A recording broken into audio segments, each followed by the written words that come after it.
Welcome to the Deep Dive. Hello. Today we're stepping into some deep shadows, shadows stretching way back thousands of years. We're going to try and pull back the curtain on a figure whose name, well, it means power, life-giving power, but also, frankly, terror. We're talking about Baal. Exactly, an ancient god. And our sources, the research we've gathered, they paint a picture that's, well, it's dark. It's mysterious. Definitely. And deeply tangled up with some fundamental human emotions, fear, horror, and some really disturbing practices we need to talk about. Yeah, we do.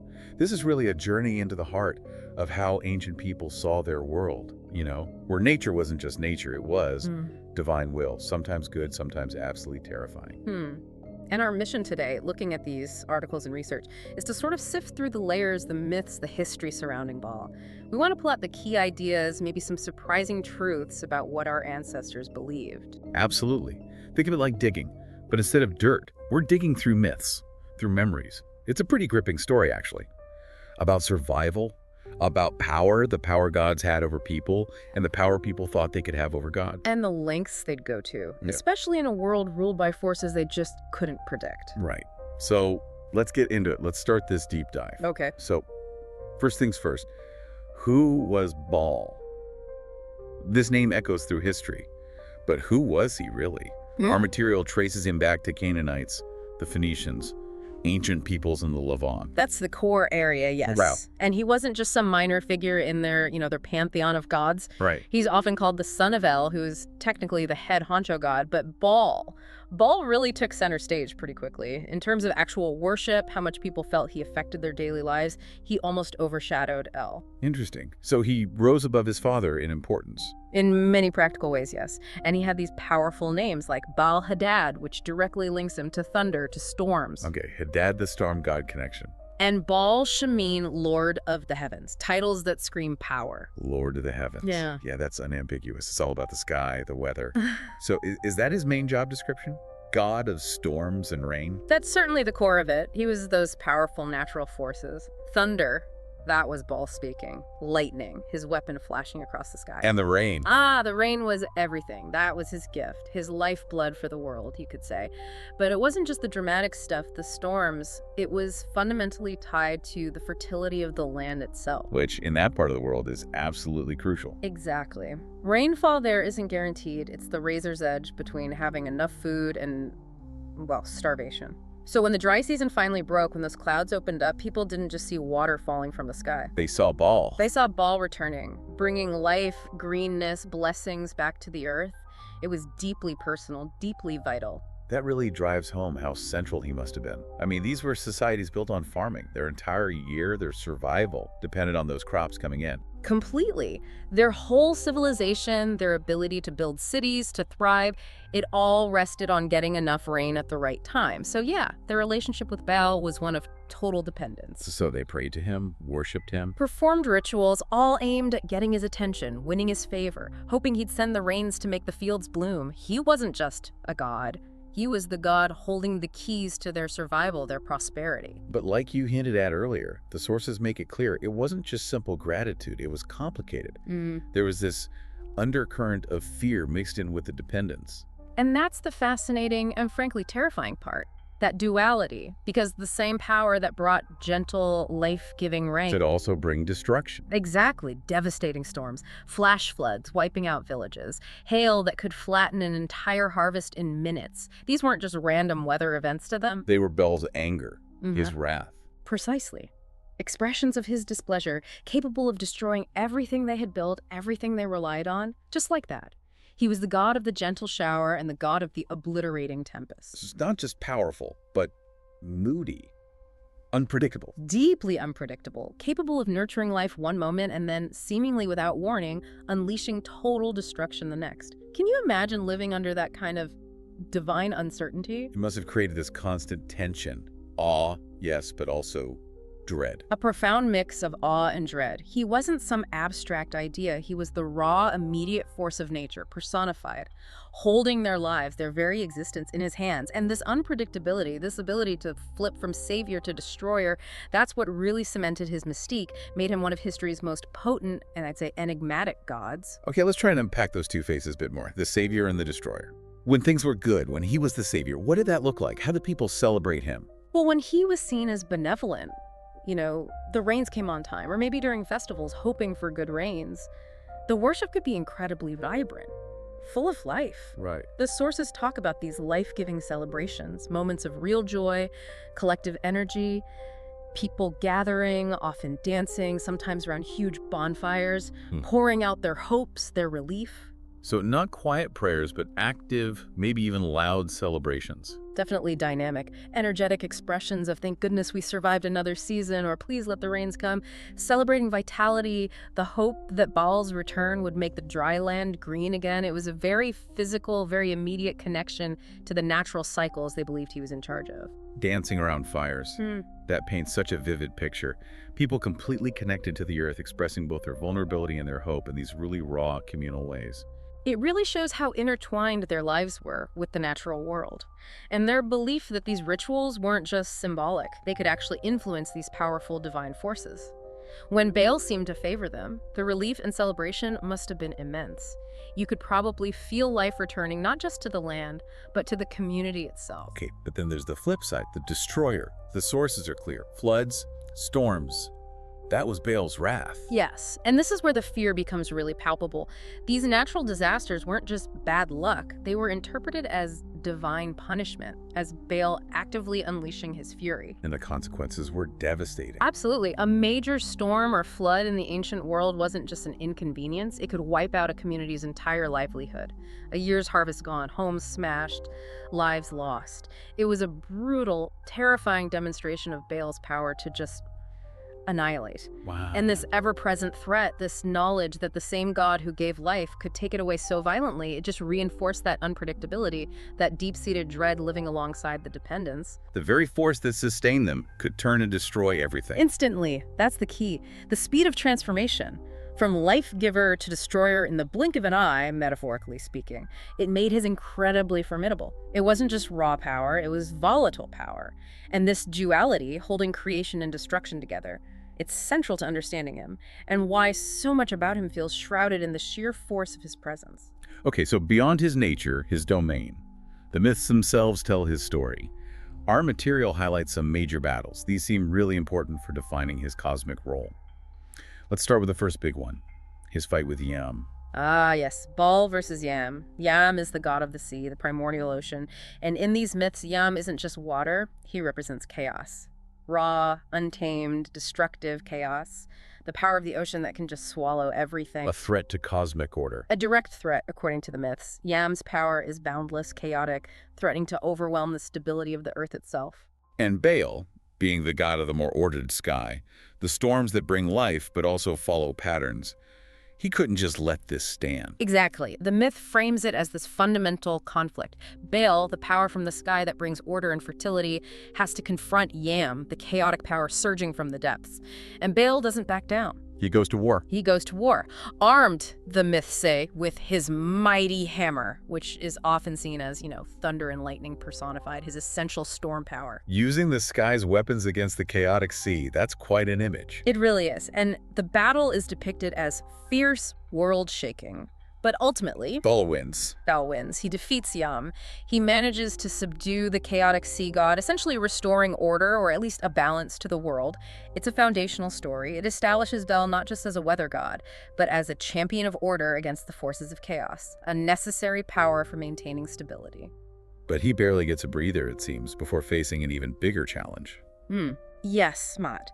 If Yam was about external chaos, the raging sea, Mot represents something arguably even more terrifying because it's so internal, so inevitable.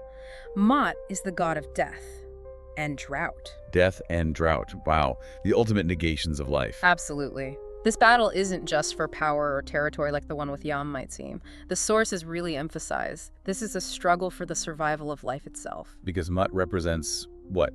Decay, the end. Precisely. Destruction, decay, the complete drying up of all vitality, the silence of death. He's portrayed as this relentless, almost unstoppable force. And when Baal confronts Ma, it's clear it's a massive undertaking. He doesn't face him alone. He needs allies. He does. The myths bring in his sister, Anat. She's a major figure herself, goddess of war, of destruction, fierce, powerful. A fitting ally against death. Indeed. And also Elat, another key goddess, often seen as a mother figure connected to nature, to the earth itself. So you have this coalition, the sky god, the war goddess, the earth nature goddess, all lined up against death and drought. Quite the lineup. So what happens? How does this epic battle go? Well, despite having Anat and Elat fighting alongside him, the initial clash, it doesn't go well for Baal. Oh. The myths tell us that Mot is overwhelming. Mot actually defeats Baal, swallows him, essentially, sends him down into the underworld, the land of the dead. Wow, so death wins initially. That's bleak. It's catastrophic within the mythological cycle. Imagine what that symbolized. Life itself, the god of rain and fertility, being conquered by death and drought. The world plunged into darkness, sterility. The story obviously doesn't end there. Mhm. The material talks about a miraculous return. And this is absolutely crucial. This is where the cycle turns, where hope comes back into the picture. Baal's sister, Anat, she refuses to accept his defeat.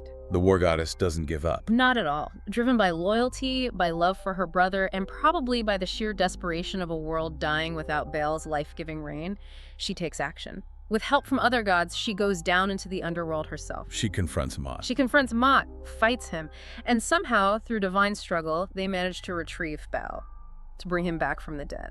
A resurrection. A full-blown resurrection, which is incredibly potent, especially when you think about the context. This agricultural society, living by the rhythm of seasons, plants dying in the dry season, seeming dead, then bursting back to life with the rains. Baal's death and return is that cycle. It's a direct mythological parallel. His return from Mot's grasp from death and drought perfectly mirrors the return of rain, fertility, and life after the parched summer. It's a powerful symbol of life triumphing over death, of resurrection. It carries this profound message.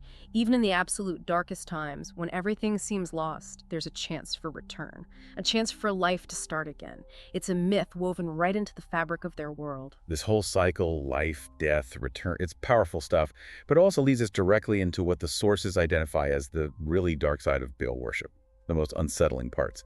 And this is where it gets truly disturbing, specifically about human sacrifice. Yes. This is undeniably one of the most difficult and controversial aspects the material brings forward, and it states it very clearly, referencing historical and archaeological evidence. Human sacrifices were part of certain Baal ceremonies. And the sources are chillingly specific about who was sacrificed, which is just horrifying. It is. The evidence points primarily to children, adolescents as well, but often young children. And the inferred reason behind this choice is perhaps the most dreadful part. Why them? Because they were seen as the most valuable thing a family possessed, the ultimate sacrifice. The most precious offering you could possibly make to a god was your own child, your future. I can't even, the weight of that, the sheer grief, to feel compelled to do that. The sources try to paint the scene, and it's grim. These rituals often happened at night, hidden away in temples, maybe groves, lit only by flickering candles or torches, creating this atmosphere of secrecy, dread, something hidden from the everyday world. And the emotional descriptions, the material mentions mothers handing over their children. It says, with broken hearts and tearful eyes. That specific detail just hits hard, doesn't it? It underscores the desperation. This likely wasn't always, or even usually, about simple cruelty. It stemmed from this overwhelming belief and paralyzing fear. They were literally giving up the thing they loved most. Hoping to appease this powerful, unpredictable god. Exactly. Hoping to please Baal enough to make him send the rain they desperately needed for survival. Or maybe to save them from some other disaster, famine, plague, war. So these absolutely horrific acts were tangled up in their core beliefs about how the world worked, about their relationship with Baal. It wasn't random. It was a terrible logic born out of seeing divine power behind everything. That's how the material frames it. It tries to understand why people would do this, and it comes back to their absolute conviction in Baal's power over everything. Their lives, their deaths, their harvests. They genuinely believe that only the most extreme sacrifice, the most valuable offering, could possibly sway a deity who held that kind of power, could change their fate, avert catastrophe.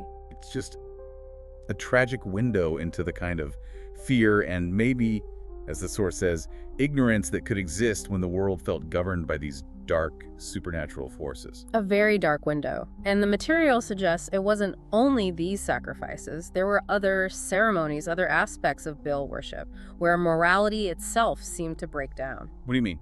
Beyond sacrifice? Yes. There are accounts or interpretations of accounts suggesting that some Baal celebrations became occasions where, let's say, normal social and moral rules were suspended. Things could get quite wild, unrestrained. Like festivals getting out of hand. Or something more. Potentially something more.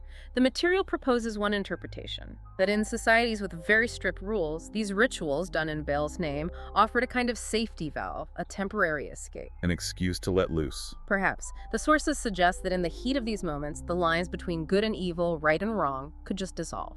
Anything might be permissible, justified under the banner of devotion to this potent, wild god. Like tapping into that raw, chaotic energy that Baal himself sometimes represented. That's a possible reading. It could have been a way to channel impulses that were normally suppressed, to break free, even briefly, from the tight constraints of everyday social and religious law. In this view, Baal becomes not just a weather god, but a symbol of something elemental, untamed, that people could mirror in these rituals. A way to forget their troubles, their fears, even themselves for a while. As the sources put it, yes, a path to forget anxieties, maybe lose themselves in the frenzy. So you have this complex picture. On one hand, profound terror leading to the horror of child sacrifice. On the other, potentially ecstatic, boundary-breaking rituals. It certainly adds layers of darkness and mystery to the whole thing. More secrets hidden within the legends, definitely. So given all this, his immense power, his vital role, the intensity of the worship, both terrifying and maybe ecstatic, how does a figure like Baal just fade away? How did his reign end? Well, the material points to a massive shift in the whole religious landscape of that region, basically the rise of monotheism. One god instead of many. Exactly. Religion centered on a single deity. This was the beginning of the end for Baal and other polytheistic systems like his. It represented a fundamental challenge to the old ways. And this wasn't just a quiet shift, was it? No, not always. Our sources mention figures like the prophet Elijah, famously depicted as directly confronting Baal's prophets and challenging his worship. These weren't just theological debates in quiet temples. There were clashes. They were often intense struggles over ethics, values, over the identity of the people, their relationship with the divine. Monotheism brought a different perspective, often a strong emphasis on a single moral code, a covenant between the one God and humanity, which stood in stark contrast to sacrificing children or dissolving moral boundaries. So it became a battle of ideas, of worldviews, played out on a grand scale. Precisely. The practices associated with Baal, especially the sacrifices and the reported moral excesses, became targets for the proponents of these new faiths. They actively argued against the old gods and their rituals. And what happened to the physical side of Baal worship? The temples, the rituals? The material describes a slow, gradual process of decline and forgetting. Those grand temples, once bustling centers of power, community life, and sometimes terrifying rites, they eventually fell into disuse, crumbled into ruins, became silent. And his name. His name, once on everyone's lips, invoked for rain, feared for storms, slowly faded from common memory. Over generations, he became less of a present reality and more of a legend, a story from the old days, the primitive past. And this wasn't just a religious change, you mean? It affected everything. Right, the sources emphasize that. As the religious foundations shifted, so did the culture, the society. Laws changed, influenced by new ethical ideas. The stories people told about themselves and their place in the universe changed. Each new generation remembered Baal less vividly, saw him more as a relic, maybe a cautionary tale, than as a living god. Wow, quite a fall from being the Lord of Heaven. A profound shift in human consciousness, really. Looking back at this whole story, Baal's power, the terrifying demands, his eventual fading, it really feels like there are lessons in there for us, even now. The material seems to draw a line from Baal's history to some pretty enduring questions about power itself, about ethics. It really does. The arc of Baal's worship, especially when you focus on those darkest elements and then his decline, it offers this historical lens. It suggests that perhaps slowly, painfully, humanity started learning that immense power needs checks and balances. That power, without an ethical framework, can lead to absolute horror. That unchecked power is just inherently dangerous. That seems to be the takeaway the material highlights. The extreme practices done in the name of appeasing what was perceived as absolute uncontrollable power, they serve as this stark warning. The wisdom gained, perhaps, as monotheism took hold was that no power, whether you see it as divine or human, should exist without responsibility, without ethics. And the material doesn't just leave it in the past, it turns it around and asks us to think about today. It poses some pretty pointed questions, doesn't it? Like, Yeah. okay, maybe no one literally worships Baal today. Right, probably not in that direct ancient sense. But the material pushes us to think metaphorically. Are there forces or even individuals today wielding other kinds of immense power? Political power, economic, Yeah, technological. exactly. Power that comes with grand promises, maybe, but ultimately leads people down paths that are ruinous, exploiting fears, encouraging people to abandon ethical considerations in pursuit of some goal. Are those shadows, the dynamics Baal represented, still hanging over us? Just in different clothes, so to speak. That's the really thought-provoking question it leaves hanging. It suggests that maybe the core issue is the seduction of absolute power, the potential for destruction when fear takes over or ethics are ignored, the temptation to break rules regardless of the cost. Maybe those haven't vanished. Maybe they just morph. Perhaps they just take new forms. And the answers, the material implies, aren't just found by studying ancient history like we've done with Baal today. They're also found by looking really hard at ourselves, at our societies, at the power structures we live within right now. That really does make this ancient myth feel incredibly relevant. It's not just history, it's a mirror. That's the power of these foundational stories, isn't it? They tap into something enduring about the human condition. They keep speaking to us across the centuries. So as we wrap up this deep dive then, the story of Baal, it's clearly much more than just an old legend. Oh, absolutely. It's a reflection of things we still grapple with. Our deepest fears about chaos and uncertainty, our hopes for survival and prosperity, our complex relationship with power, both seeking it and fearing it, and maybe our own capacity for darkness when pushed by fear or lured by unrestrained desire. And Baal himself, he just embodies that duality, doesn't he? Nature giving life, nature taking it away, humanity reaching for blessings but capable of terrible acts. That constant tension, power versus responsibility, hope versus despair. And the material sort of circles back to that idea of return, of hope, but links it directly to that lesson about power. Remember Baal's resurrection from the dead, that symbol of life returning. The insight seems to be that true, sustainable life, real hope, can only flourish when power is actually connected to ethics, Right. to responsibility. Right. Maybe that's the ultimate secret the sources hint at about Baal. Not just his control over storms or the horror of the sacrifices, but the nature of the power itself. A power so immense. That is not guided, not restrained by ethics. It truly can both create and completely destroy. A timeless truth, it feels like. It really does.